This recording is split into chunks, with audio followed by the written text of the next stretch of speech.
magandang tanghali po. Ito na naman tayo, cooking time. Ngayon naman po ay pagluluto ko ay ang aking nanay.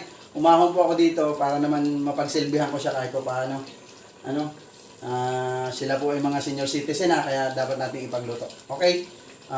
Hindi ko na po masyado na yung paggagayat ng mga rekado. Ginanga ko muna po siya kanina, and then ngayon nahulog ko na po yung unang ikalawang gata. Then nandun po yung ating liputok.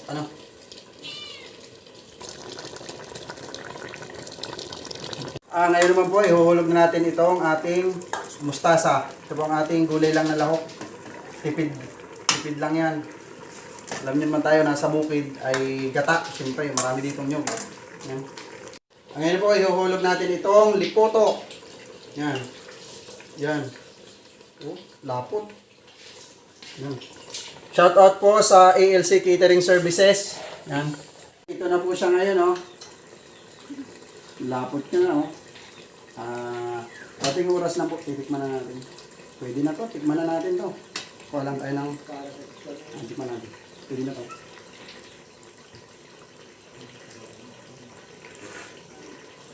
Sarap. Oh, tama-tama na lasa. Okay, thank you for watching.